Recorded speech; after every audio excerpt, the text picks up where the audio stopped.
ശ്രീവാസാദി ഗൗരഭക്തവൃന്ദ. ഹരേ കൃഷ്ണ കൃഷ്ണ കൃഷ്ണ ഹരേ ഹരേ, ഹരേ രാമ രാമ രാമ ഹരേ ഹരേ. നിഗമകൽപതരോർഗളിതം ഫലം സുഖമുഖാത് അമൃതദ്രവ സംയുതം പിബത ഭാഗവതം രസമാലയം മുഹുരഹോ രസികാ ഭുവി ഭാവുകാഃ. നാരായണം നമസ്കൃത്യം നരം ചൈവ നരോത്തമം ദേവീം സരസ്വതീം വ്യാസം തതോ ജയം മുദീരയേത്. നഷ്ടപ്രായേഷു ഭദ്രേഷു നിത്യം ഭാഗവത സേവയാ ഭഗവതി ഉത്തമശ്ലോകേ ഭക്തിർഭവതി നൈഷ്ഠികീം. കൃഷ്ണായ വാസുദേവായ ദേവകീനന്ദനായ ച നന്ദഗോപകുമാരായ ഗോവിന്ദായ നമോ നമഃ. ഹരേ കൃഷ്ണ. ശ്രീമദ് ഭാഗവതം പഞ്ചമസ്കന്ധം 13-ാമത്തെ അധ്യായം.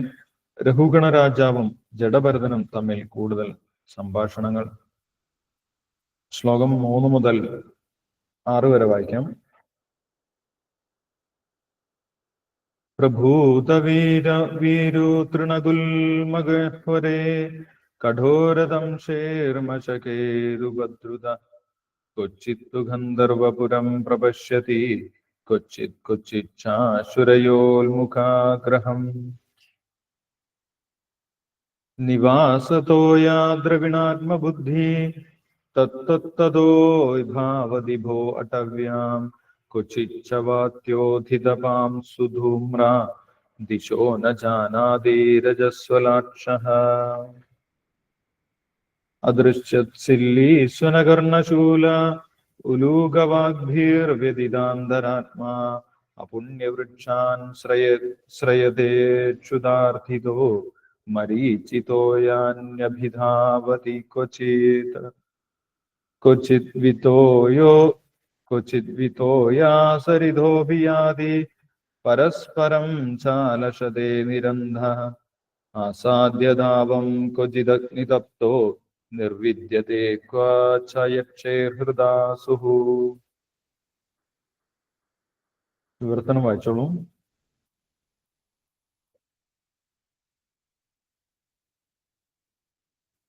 ഹരേ കൃഷ്ണ. ശ്രീകാന്ത് പ്രഭു ഉണ്ടോ? ഹരേ കൃഷ്ണ. ഹരേ കൃഷ്ണ മാതാജി. ഹരേ കൃഷ്ണ. വായിച്ചോളൂ പ്രഭുജി. ഓം ഹരേ കൃഷ്ണ. ഓം നമോ ഭഗവതേ വാസുദേവായ. ഓം നമോ ഭഗവതേ വാസുദേവായ. ഓം നമോ ഭഗവതേ വാസുദേവായ. ശ്രീകൃഷ്ണായ നമഃ. ശ്രീ ഗുരുഭ്യോ നമഃ. പ്രബോധവിരുദ്ധേ തൃണഗുൽമഗഹ്വരേ കഠോരതം ശേമശകൈരുഭദ്രുതാം ക്വചിദ്ദേ ത്വം ഗന്ധർവപുരം പശ്യതിം ക്വചിദ്ദേ ചാശു രജോൽമുഖഗ്രഹം. ഈ വനത്തിൽ നിബിഡങ്ങളായ കുറ്റിച്ചെടികളാലും പുല്ലുകളാലും വള്ളിച്ചെടികളാലും രൂപപ്പെട്ട ലതാ നികുഞ്ചങ്ങളുണ്ട്. വള്ളിക്കുടലുകൾ. ഈ നികുഞ്ചങ്ങളിൽ കൊതുകുകളുടെ കടിമൂലം അസൂയാലുക്കളായ ആളുകൾ ബദ്ധാത്മാവ് ക്രൂരമായി ഉപദ്രവിക്കപ്പെടുന്നു. ചിലപ്പോൾ അവൻ വനത്തിൽ ഒരു സ്വപ്ന കൊട്ടാരം ദർശിക്കുന്നു. മറ്റു ചിലപ്പോൾ ആകാശത്ത് പ്രത്യക്ഷപ്പെടുന്ന ഉൽക്ക പോലെ അതിവേഗം സഞ്ചരിക്കുന്ന ഒരു പിശാചിനെയോ പ്രേതത്തെയോ കണ്ട് സംഭ്രമിക്കുന്നു. ഹരേ കൃഷ്ണ. നിവാസതോയ ദ്രവിണാത്മബുദ്ധിം തതോ ധാവദിംബോ ആദവ്യാം ക്വചിദ് വാംസു ധൂമ്രാദിശോ ന ജാനാതി രജസ്വലാക്ഷാം. എന്റെ പ്രിയപ്പെട്ട രാജാവ്, ഭൗതിക ലോകത്തിന്റെ വനപാതയിലെ വ്യാപാരി ഭവനത്താൽ ഇരയാക്കപ്പെട്ട അവന്റെ ബുദ്ധി, സമ്പത്ത്, ബന്ധുക്കൾ മുതലായവയെല്ലാം വിഷയം അന്വേഷിച്ച് ഒരു സ്ഥലത്ത് നിന്ന് മറ്റൊരു സ്ഥലത്തേക്ക് കൊണ്ടേയിരിക്കുന്നു. ചിലപ്പോൾ അവന്റെ കണ്ണുകൾ ചുഴലിക്കാറ്റിന്റെ ധൂളിയാൽ മറയ്ക്കപ്പെടുന്നു. ആയത് അവന്റെ കാമാർത്തിയാൽ അവന്റെ സുന്ദരിയായ ഭാര്യയാൽ വശീകരിക്കപ്പെടുന്നു. പ്രത്യേകിച്ചും അവൾ ഋതുമതിയായിരിക്കുമ്പോൾ അങ്ങനെ അവന്റെ കണ്ണുകൾ അനർത്ഥമാവുകയും അവന് എങ്ങോട്ട് പോകണമെന്നോ താൻ എന്താണ് ചെയ്യുന്നതെന്നോ കാണാൻ കഴിയാതെയാവുകയും ചെയ്യുന്നു. ഹരേ കൃഷ്ണ. അദൃശ്യജല്ലേശ്വന കർണ ശൂല ഉലൂകവാഗ്ഭീർവിദിഗ്ധ ആന്തരാത്മാം അപുണ്യവൃക്ഷാൻ ശ്രയധേ ക്ഷുധാർദ്ധിതോ മരീചിതോ യാനി അഭിധാവതിങ്കുജിത്. ഭൗതിക ലോകത്തിന്റെ വനത്തിലൂടെ അലയുന്നതിനിടയിൽ ജീവാത്മാവ് ചിലപ്പോൾ അദൃശ്യങ്ങളായ ചീവീടുകൾ സൃഷ്ടിക്കുന്ന കഠോര ശബ്ദങ്ങൾ ശ്രവിക്കുകയും അതവന്റെ കർണങ്ങളെ അങ്ങേയറ്റം അസ്വസ്ഥമാക്കുകയും ചെയ്യുന്നു. ചില സന്ദർഭങ്ങളിൽ തന്റെ ശത്രുക്കളുടെ കഠോര വാക്കുകളെ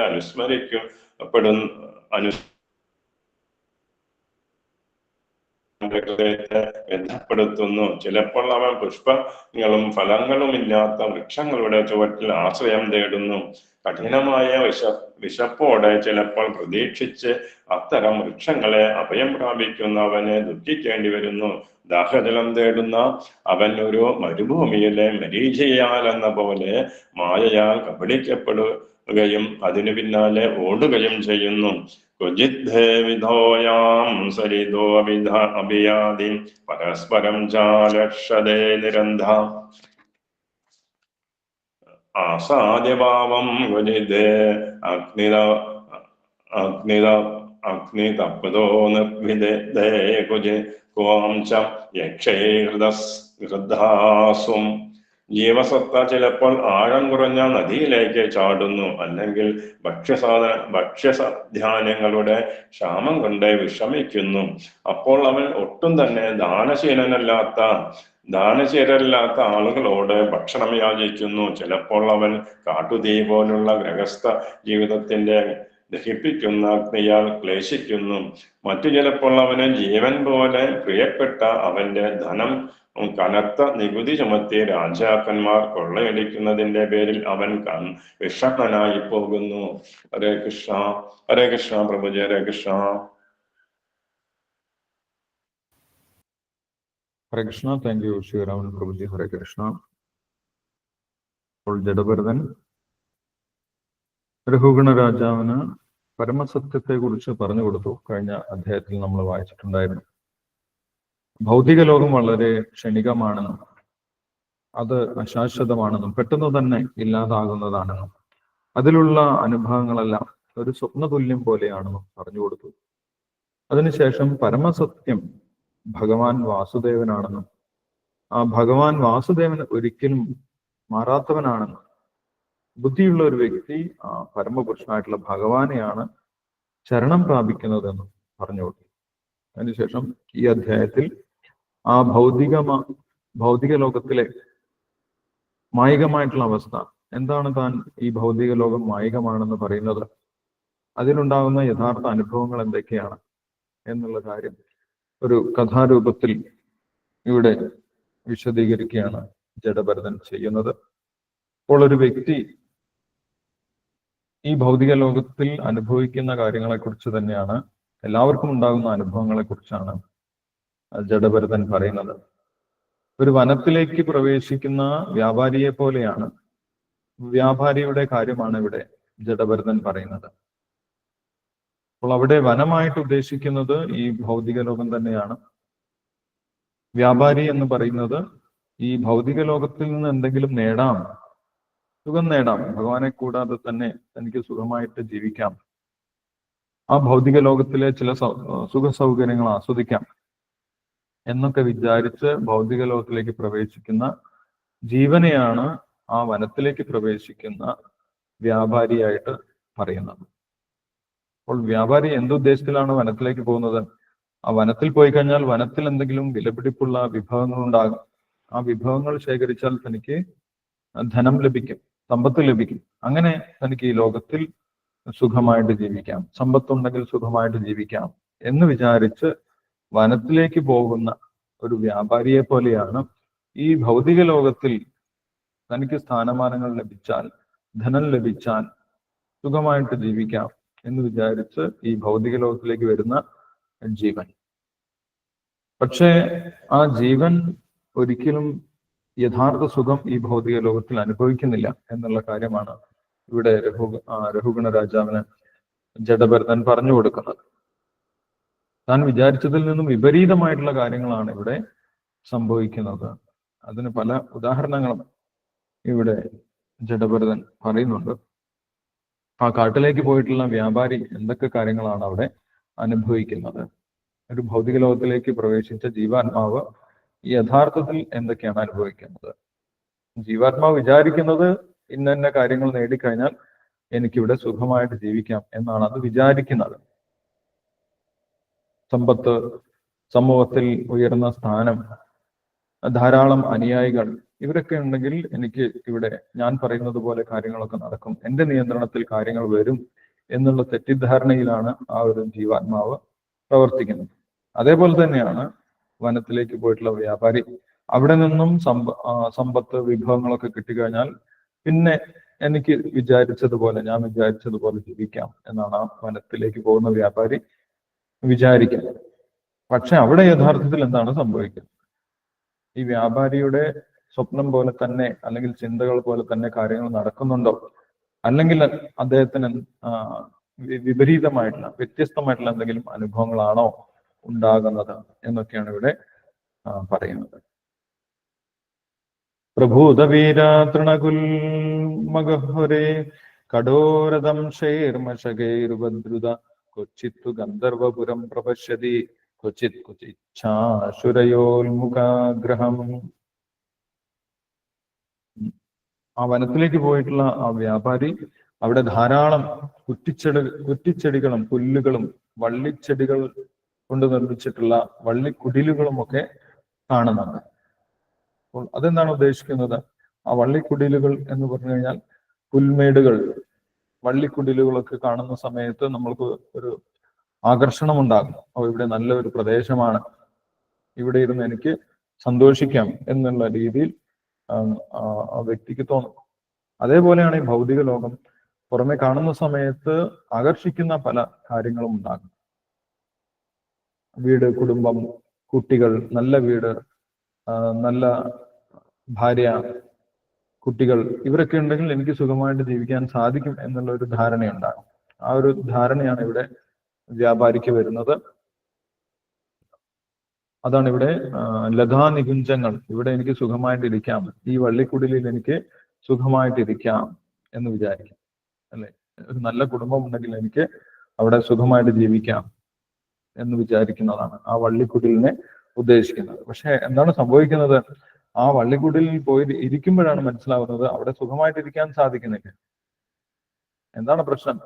മശകയിൽ അവിടെ ഒരുപാട് കൊതുകുകൾ വന്ന്, കൊതുകുകളുടെ കൂട്ടമാണ് അവിടെ.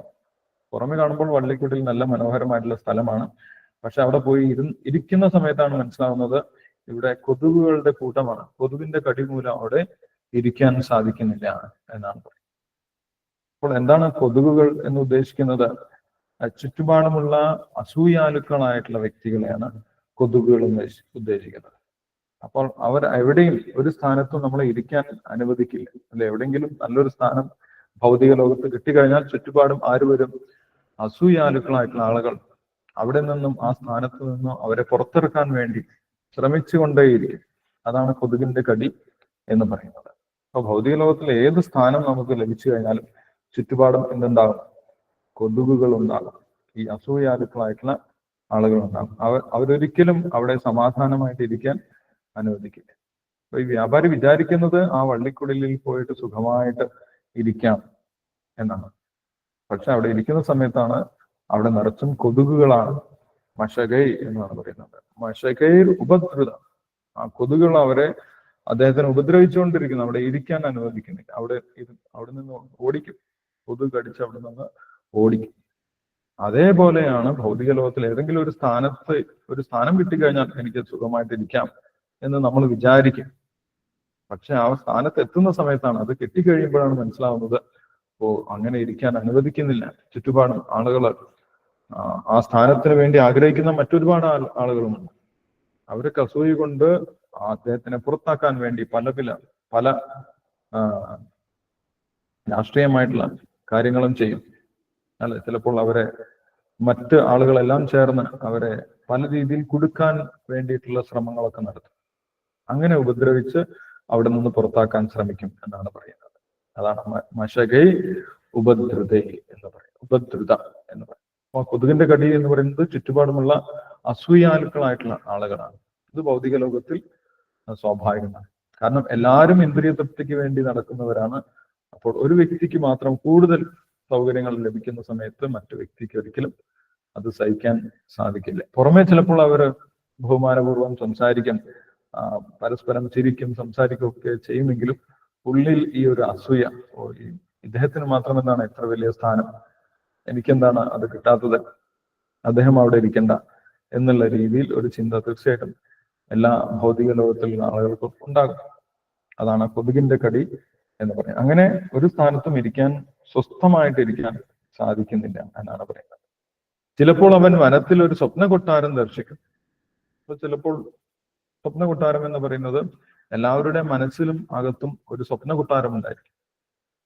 അല്ല, വലിയൊരു സൗകര്യമുള്ള വീട്, ആ വീട്ടിൽ വ്യത്യസ്തമായിട്ടുള്ള സൗകര്യങ്ങൾ, നല്ല വൃത്തിയുള്ള സ്ഥലം, സുഖമായിട്ട് ഭക്ഷണം കഴിക്കാനും ഇരിക്കാനും കിടക്കാനും എല്ലാവിധ കാര്യങ്ങൾക്കും വേണ്ടി സുഖ സൗകര്യങ്ങളുള്ള ഒരു വീട്, ഒരു കൊട്ടാരം എന്നുള്ള ഒരു ചിന്ത എല്ലാവരുടെയും മനസ്സിൽ ഉള്ളതാണ്. ഭൗതിക ലോകത്തിൽ പ്രവേശിക്കുന്ന എല്ലാവർക്കും അങ്ങനെ ഒരു ചിന്തയുണ്ടാകും. അതാണ് സ്വപ്ന കൊട്ടാരം എന്ന് പറയുന്നത്. എന്തുകൊണ്ടാണ് സ്വപ്ന കൊട്ടാരം എന്ന് പറയുന്നത്? സ്വപ്നത്തിൽ മാത്രമേ അങ്ങനെ ഉണ്ടാവുകയുള്ളൂ. യഥാർത്ഥത്തിൽ വരുന്ന സമയത്ത് അവിടെയും ഒരുപാട് പ്രശ്നങ്ങൾ. ആ വീട് മെയിൻറ്റെയിൻ ചെയ്യണമെങ്കിൽ വലിയ ബുദ്ധിമുട്ടാണ്. അതെ, ഇന്നത്തെ കാലത്ത് പെയിന്റ് അടിക്കണമെങ്കിൽ പോലും ലക്ഷങ്ങൾ ചെലവഴിക്കണം. പക്ഷെ ഉള്ളിൽ അങ്ങനെ ഒരു മോഹമുള്ളത് കൊണ്ട് അങ്ങനെ കഷ്ടപ്പെട്ട് ആ ഒരു വീട് നിർമ്മിക്കാനും അത് മെയിൻറ്റെയിൻ ചെയ്യാനും വേണ്ടി ശ്രമിക്കും. അപ്പോൾ ആ വനത്തിൽ അവൻ സ്വപ്ന കൊട്ടാരം കാണുന്നു എന്നാണ് പറയുന്നത്. മറ്റു ചിലപ്പോൾ ആകാശത്ത് പ്രത്യക്ഷപ്പെടുന്ന ഉൽക്ക പോലെ അതിവേഗം സഞ്ചരിക്കുന്ന ഒരു പിശാചിനെയോ പ്രേതത്തെയോ കണ്ട് സംഭ്രമിക്കുന്നു. ചില സമയത്ത് ആകാശത്ത് സഞ്ചരിക്കുന്ന പിശാചിനെ കണ്ട് സംഭ്രമിക്കുന്നു എന്നാണ്. അതിവേഗത്തിൽ ഉൽക്ക പോലെ സഞ്ചരിക്കുന്ന പിശാച് എന്ന് പറയുന്ന ആ പിശാച് എന്താണ്? അത് യഥാർത്ഥത്തിൽ പണമാണ്, ധനം. അല്ലെ, ഒരു വ്യക്തിയെ സംഭ്രമിപ്പിക്കുന്ന പിശാചാണ്. അല്ലെ, ഇത്ര പണം കിട്ടും, നിങ്ങൾ എന്തിനാണ് ഈ ജോലി ചെയ്യുന്നത്, നിങ്ങൾക്ക് അവിടെ പോയി കഴിഞ്ഞാൽ കൂടുതൽ പണം കിട്ടും എന്ന് പറഞ്ഞിട്ട് സംഭ്രമിപ്പിക്കും. അപ്പോൾ പിന്നെ ഇത് ചെയ്യേണ്ട ആവശ്യമില്ല, അപ്പുറത്ത് ജോലി ചെയ്യാം, വേറെ ജോലി ചെയ്യാം, വേറെ സ്ഥാപനത്തിലേക്ക് പോകാം എന്നൊക്കെ സംഭ്രമം ഉണ്ടാകും. അങ്ങനെ ഓടി ഓടി നടക്കേണ്ടി വരും. അപ്പൊ ഈ ഒരു പിശാച് എല്ലാവരെയും നിയന്ത്രിക്കുന്നതാണ്. അതെ, പണം കിട്ടുന്നതിന് വേണ്ടിയിട്ടാണ് എല്ലാവരും രാപ്പകൽ അങ്ങനെ ഓടി നടക്കുന്നത്. അപ്പൊ എവിടെയാണോ കൂടുതൽ പണം കിട്ടുന്നത് അവിടേക്ക് ആ പിശാച് നമ്മളെ കൊണ്ടുപോകും എന്നാണ് പറയുന്നത്. പക്ഷെ അത് എന്തുപോലെയാണ്? ആകാശത്ത് പ്രത്യക്ഷപ്പെടുന്ന ഉൽക്ക പോലെയാണ്. ആകാശത്ത് പ്രത്യക്ഷപ്പെടുന്ന ഉൽക്കയുടെ പ്രത്യേകത എന്താണ്? അത് കുറച്ചു നേരത്തേക്കേ ഉണ്ടാവുള്ളൂ. അതങ്ങോട്ട് മിന്നിമായി. കുറച്ച് കൂടുതൽ പണം നമ്മൾക്ക് കിട്ടാൻ തുടങ്ങുന്ന സമയത്ത് നമ്മൾ വിചാരിക്കും, ഇത് എല്ലാ കാലത്തും ഇങ്ങനെ തന്നെ കിട്ടും എന്ന് വിചാരിക്കും. പക്ഷെ അങ്ങനെ കിട്ടുന്നില്ല. അതൊരു ഉൽക്ക പോലെയാണെന്നാണ് പറയുന്നത്. കുറച്ചു കാലത്തേക്ക് കിട്ടും, പിന്നെ വേറെ എന്തെങ്കിലും. ലക്ഷ്മി എന്താണ് പറയുന്നത്? ലക്ഷ്മിയും അസ്ഥിരയല്ലോ മനുഷ്യർ. ലക്ഷ്മി ദേവി എന്ന് പറഞ്ഞു കഴിഞ്ഞാൽ അസ്ഥിരയാണ്, കുറച്ചു കാലത്തേക്ക് മാത്രമേ ഉണ്ടാവുകയാണ്. അതൊരു ഉൽക്ക പോലെ വിഭ്രമിപ്പിക്കുന്നു എന്നാണ് പറയുന്നത്. അതിന്റെ പുറകിലാണ് ആളുകൾ രാവിലെ മുതൽ വൈകുന്നേരം വരെ അങ്ങനെ പ്രവർത്തിച്ചുകൊണ്ടിരിക്കുന്നത്.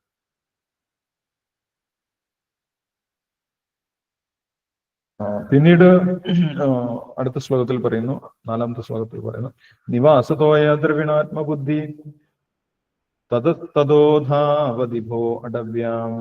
ദ്രവിണാത്മബുദ്ധി, ചില സമയത്ത് അവന്റെ ബുദ്ധി, ദ്രവിണാത്മബുദ്ധി എന്ന് പറയുന്നത് ധനത്തിനെ അന്വേഷിക്കുന്ന ബുദ്ധിയാണ്. എന്തിനു വേണ്ടിയിട്ടാണ് ധനത്തിനെ അന്വേഷിക്കുന്നത്? നിവാസതോയം, തനിക്ക് ഒരു വാസസ്ഥലം ഉണ്ടാകണം, ഒരു താമസ സ്ഥലം ഉണ്ടാകണം, അതേപോലെ എൻ്റെ കുടുംബാംഗങ്ങളെയൊക്കെ നിലനിർത്തണം. അതിനുവേണ്ടി എന്ത് വേണം? ധാരാളം ധനം വേണം. അങ്ങനെ കുടുംബത്തിനെ നിലനിർത്തുന്നതിന് വേണ്ടിയും വീട് നിലനിർത്തുന്നതിന് വേണ്ടിയും ബന്ധുക്കളെ നിലനിർത്തുന്നതിന് വേണ്ടിയും അവൻ ദ്രവിണാത്മ ബുദ്ധി, പണത്തിന് വേണ്ടി അലഞ്ഞു നടക്കേണ്ടി വരും എന്നാണ് പറയുന്നത്. പണത്തിന് വേണ്ടി പല സ്ഥലത്തും അലഞ്ഞു നടക്കേണ്ടി വരും. ഈ നാട്ടിൽ ഒരു ജോലിയും കിട്ടുന്നില്ല. അപ്പൊ പല നാട്ടിലും പോയിട്ട് ദൂര സ്ഥലങ്ങളിലേക്കൊക്കെ അങ്ങനെ അലഞ്ഞു നടക്കേണ്ടി വരും എന്ന് പറയും. ചിലപ്പോൾ അവന്റെ കണ്ണുകൾ ചുഴലിക്കാറ്റിന്റെ ധൂളിയാൽ മറയ്ക്കപ്പെടുന്നു. ചിലപ്പോൾ അവന് ചുഴലിക്കാറ്റിനെ നേരിടേണ്ടി വരുന്നു എന്നാണ് പറയുന്നത്. ചുഴലിക്കാറ്റ് എന്താണ്? ചുഴലിക്കാറ്റ് എന്ന് പറയുന്നത് സ്ത്രീ പുരുഷ ആകർഷണമാണ് ചുഴലിക്കാറ്റ് എന്ന് പറയുന്നത്. സ്ത്രീക്ക് പുരുഷനും പുരുഷന് സ്ത്രീയോടുമുള്ള ആകർഷണം അത് ചുഴലിക്കാറ്റ് പോലെ കണ്ണുകളെ മറയ്ക്കുന്നതാണ് എന്നാണ്. ചുഴലിക്കാറ്റ് അടിക്കുന്ന സമയത്ത് ഒന്നും കാണാൻ സാധിക്കില്ല. കണ്ണിൽ മുഴുവൻ പൊടി നിറഞ്ഞ ഒന്നും ചെയ്യാൻ പറ്റാത്ത അവസ്ഥയിലായിരിക്കും. ചിലപ്പോൾ ചുഴലിക്കാറ്റ് അവനെ എടുത്തുകൊണ്ട് പോകും, എടുത്തുകൊണ്ടുപോയി ദൂരെ എറിയും. അങ്ങനെ ശക്തമായിട്ടുള്ള ആകർഷണമാണ് സ്ത്രീ പുരുഷ ആകർഷണം എന്നാണ് പറയുന്നത്. അപ്പോൾ കണ്ണുകളെ മറയ്ക്കുന്നു എന്ന് പറഞ്ഞു കഴിഞ്ഞാൽ അവന് യഥാർത്ഥത്തിൽ എന്താണ് ചെയ്യേണ്ടത് എന്നറിയാതെ വരും. അവന് ധർമ്മത്തിൽ നിന്ന് വിട്ട് സമൂഹത്തിൽ പ്രവർത്തിക്കേണ്ടി വരും, അല്ലെ? തെറ്റായിട്ടുള്ള കാര്യങ്ങളൊക്കെ ചെയ്യേണ്ടി വരും. അങ്ങനെ കണ്ണുകളെ മറയ്ക്കുന്ന ചുഴലിക്കാറ്റുകൾ ഇടയ്ക്കിടയ്ക്ക് ഉണ്ടാകും എന്നാണ് ഈ ഭൗതിക ലോകത്തിൽ ഉണ്ടാകും എന്നാണ് പറയുന്നത്. പിന്നെന്താണ് ആ വനത്തിൽ ആ വ്യാപാരി നേരിടുന്നത്? അദൃശ്യസില്ലി സ്വനകർണശൂല ഉലൂകവാഗ്യർവ്യതിതാന്തരാത്മ. അദ്ദേഹം വിചാരിച്ച വനത്തിൽ വളരെ സുന്ദരമായിട്ടുള്ള അന്തരീക്ഷമായിരിക്കും എന്നാണ്, അല്ലെ? കാട്ടിൽ പോയി കഴിഞ്ഞാൽ വളരെ സുന്ദരമായിട്ടുള്ള അന്തരീക്ഷമായിരിക്കും എന്നാണ്. പക്ഷെ അവിടെ എന്താണ്?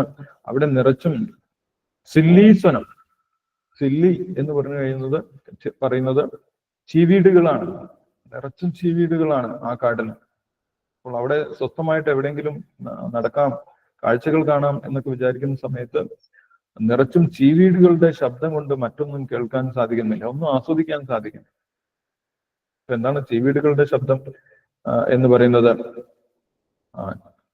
ചീവീടുകളുടെ ശബ്ദം എന്ന് പറയുന്നത് ശത്രുക്കളുടെ, അദൃശ്യരായിട്ടുള്ള ശത്രുക്കളുടെ ശബ്ദമാണെന്ന് പറയും. ഇപ്പൊ ധാരാളം ശത്രുക്കൾ ഉണ്ടാവും ഈ ഭൗതിക ലോകത്തിൽ. നമ്മൾക്ക് ആരോട് ശത്രുത ഇല്ലെങ്കിൽ പോലും നമ്മളോട് ഈ ലോകത്തിൽ ശത്രുതയുണ്ടാകും.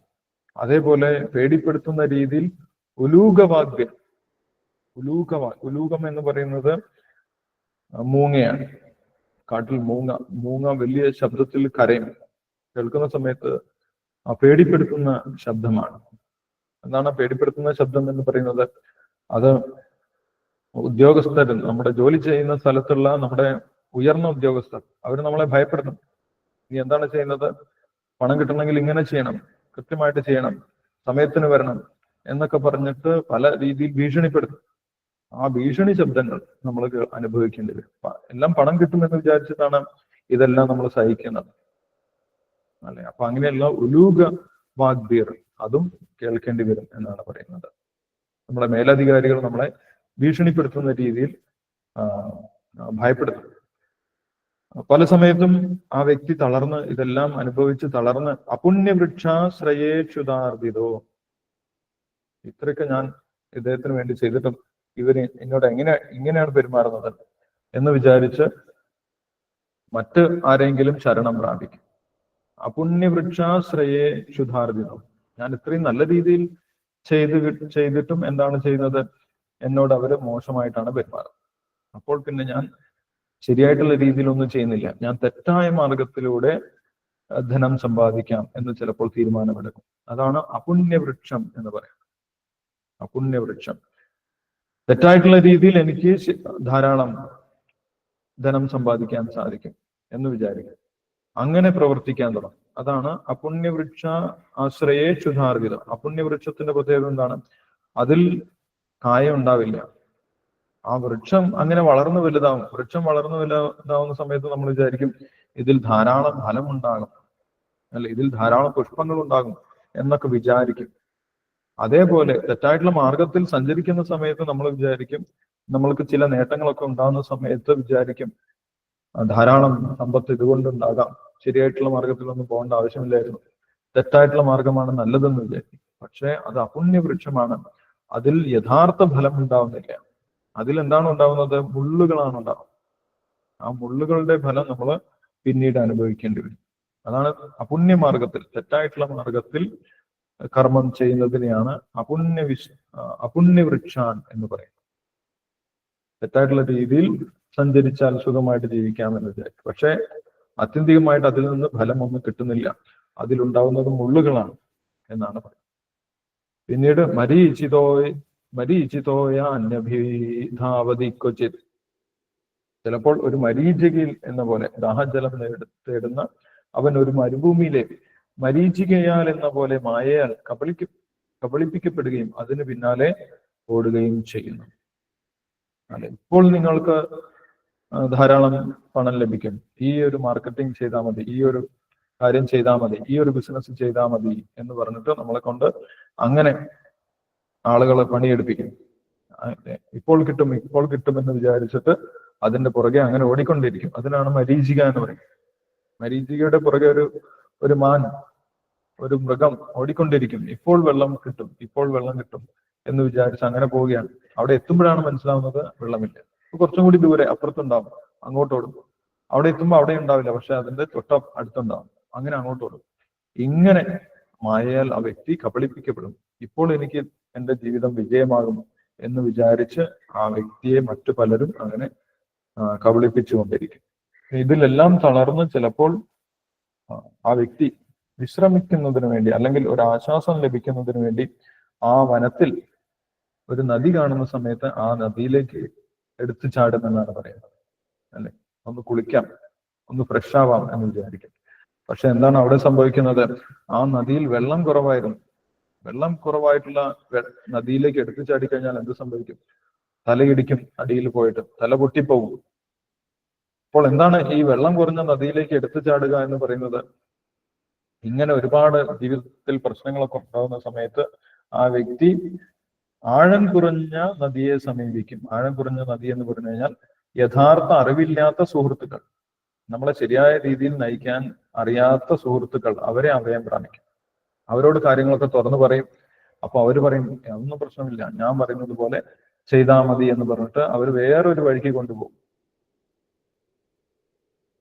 അങ്ങനെ എന്ത് സംഭവിക്കും?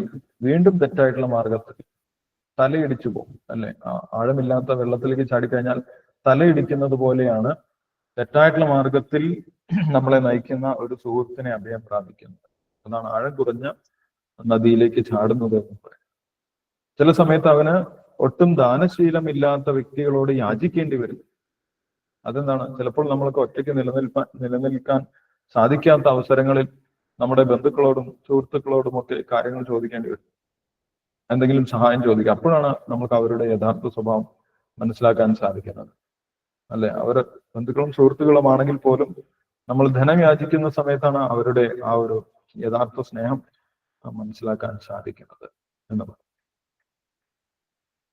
ചിലപ്പോൾ അവൻ കാട്ടുതീ പോലുള്ള ഗൃഹസ്ഥ ജീവിതത്തിന്റെ ദഹിപ്പിക്കുന്ന അഗ്നിയാൽ ക്ലേശിക്കപ്പെടുന്നു. ചിലപ്പോൾ വനത്തിൽ കാട്ടുതീ ഉണ്ടാകും. എന്താണ് കാട്ടുതീ എന്ന് പറയുന്നത്? ഒരു വീട്ടിൽ, ഒരു ഗൃഹത്തിൽ താമസിക്കുന്ന സമയത്ത് ഒരുപാട് ഉത്കണ്ഠകൾ ഉണ്ടാകും.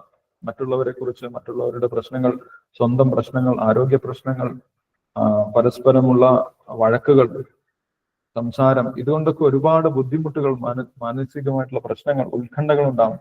ആ മനസ്സിലുണ്ടാകുന്ന ഉത്കണ്ഠകളെയാണ് കാട്ടുതീ എന്ന് പറയുന്നത്. അത് എപ്പോ വേണമെങ്കിലും വരാം, എപ്പോ വേണമെങ്കിലും കാട്ടുതീ ഉണ്ടാകും. അതേപോലെ എപ്പോ വേണമെങ്കിലും പ്രശ്നങ്ങൾ, ഉത്കണ്ഠകൾ ഉണ്ടാകാം. അങ്ങനെയുള്ള കാട്ടുതീകളും ഉണ്ടാകാൻ സാധ്യതയുണ്ട് എന്നാണ് പറയുന്നത്. പിന്നീട് കൊള്ളക്കാർ, അവന് ജീവൻ പോലെ പ്രിയപ്പെട്ട അവന്റെ ധനം കനത്ത നികുതി ചുമത്തി രാജാക്കന്മാർ കൊള്ളയടിക്കുന്നതിന്റെ പേരിൽ അവൻ വിഷണ്ണനാകുന്നു. അവനെ ഗവൺമെന്റ് പലപ്പോഴും ഉപദ്രവിക്കും. നീ ഇത്ര ലാഭം ഉണ്ടാക്കിയിട്ടുണ്ടെങ്കിൽ അതിന്റെ ഇത്ര പെർസെന്റേജ് ടാക്സ് ആയിട്ട് അടയ്ക്കണം. പല രീതിയിലുള്ള ടാക്സുകൾ അടയ്ക്കേണ്ടി വരും. അങ്ങനെ ഗവൺമെന്റിന്റെ ഭാഗത്തു നിന്നും അവൻ ഉപദ്രവങ്ങൾ നേരിടേണ്ടി വരും എന്ന് പറയും. ഇങ്ങനെയുള്ള കാര്യങ്ങളൊക്കെയാണ് യഥാർത്ഥത്തിൽ ഭൗതിക ലോകത്തിൽ സംഭവിക്കുന്നത്. പക്ഷെ ഈ വ്യാപാരി വനത്തിലേക്ക് വന്നത് എന്തുദ്ദേശിച്ചിട്ടാണ്? എനിക്ക് വനത്തിൽ നിന്നും ധാരാളം വിഭവങ്ങൾ ശേഖരിക്കാം, അങ്ങനെ എനിക്ക് സമ്പത്തുണ്ടാക്കാം എന്ന് വിചാരിച്ചിട്ടാണ് വന്നത്. അതേപോലെയാണ് ജീവൻ ഭൗതിക ലോകത്തിലേക്ക് വരുന്നത്. പക്ഷെ ഇവിടെ ഉണ്ടാകുന്ന അനുഭവങ്ങൾ, യഥാർത്ഥത്തിലുള്ള അനുഭവങ്ങൾ വളരെ വ്യത്യസ്തമാണ് എന്നാണ് ഇവിടെ ജഡഭരതൻ വിശദമായിട്ട് പറഞ്ഞു കൊടുക്കുന്നത്. സമയമായിട്ടുണ്ട്, നമുക്ക് നാമജപം തുടരാം. ഹരേ കൃഷ്ണ. ഹരേ കൃഷ്ണ. ഹരേ കൃഷ്ണ. സിന്ധു മാതാജി. ജപിച്ചോളൂ. സിന്ധു മാതാജി, സജിത മാതാജി ജപിച്ചോളൂ. ഹരേ കൃഷ്ണ മാതാജി, ഹരേ കൃഷ്ണ.